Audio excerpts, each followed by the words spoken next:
Fellow citizens, I drank musty ale at the Illinois Athletic Club with the millionaire manufacturer of Green River butter one night, and his face had the shining light of an old-time Quaker. He spoke of a beautiful daughter, and I knew he had a peace and a happiness up his sleeve somewhere. Then I heard Jim Kirch make a speech on the Advertising Association on the trade resources of South America, and the way he lighted a 3 for a nickel stogie and cocked it at an angle regardless of the manners of our best people. I knew he had a clutch on a real happiness, even though some of the reporters on his newspaper say he is the living double of Jack London's Seawolf. In the mayor's office, the mayor himself told me he was happy, though it is a hard job to satisfy all of the office seekers and eat all the dinners he is asked to eat.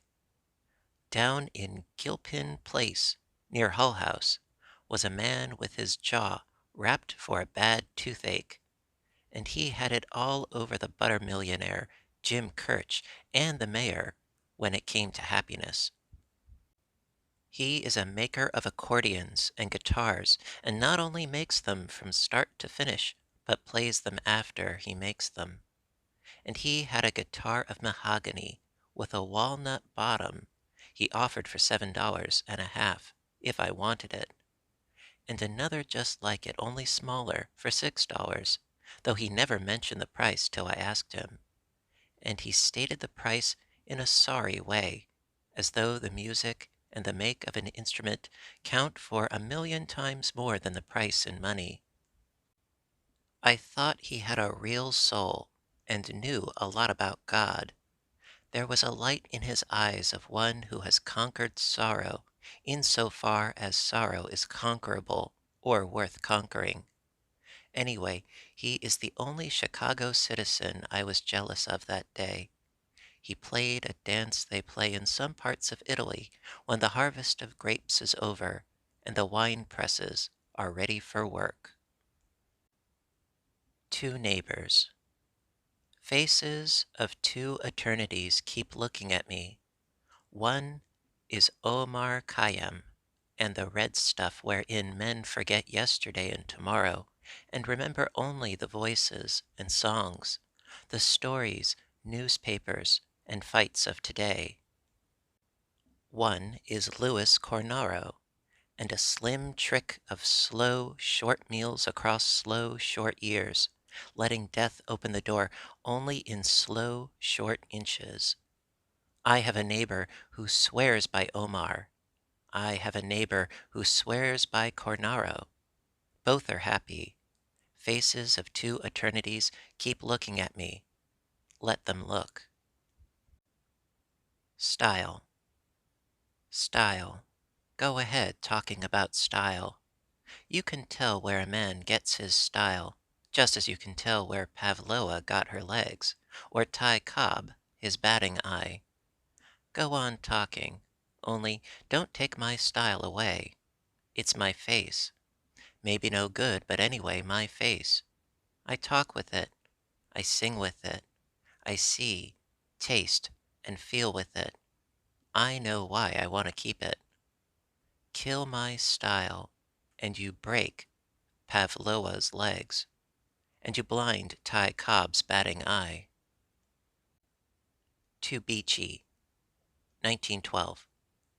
Riding against the east, a veering, steady shadow purrs the motor call of the man-bird ready with the death laughter in his throat, and in his heart always the love of the big blue beyond. Only a man, a far fleck of shadow on the east, sitting at ease with his hands on a wheel, and around him the large gray wings hold him, great soft wings. Keep and deal kindly, O wings, with the cool, calm shadow at the wheel. Under a hat rim. While the hum and the hurry of passing footfalls beat in my ear like the restless surf of a wind-blown sea, a sound came to me out of the look on a face. Eyes like a lake where a storm wind roams caught me from under the rim of a hat. I thought of a mid-sea wreck and bruised fingers clinging to a broken stateroom door. In a breath, to the Williamson brothers. High noon, white sun flashes on the Michigan Avenue asphalt, drum of hoofs and whir of motors, women traipsing along in flimsy clothes, catching play of sunfire to their skin and eyes. Inside the playhouse are movies from under the sea, from the heat of pavements and the dust of sidewalks.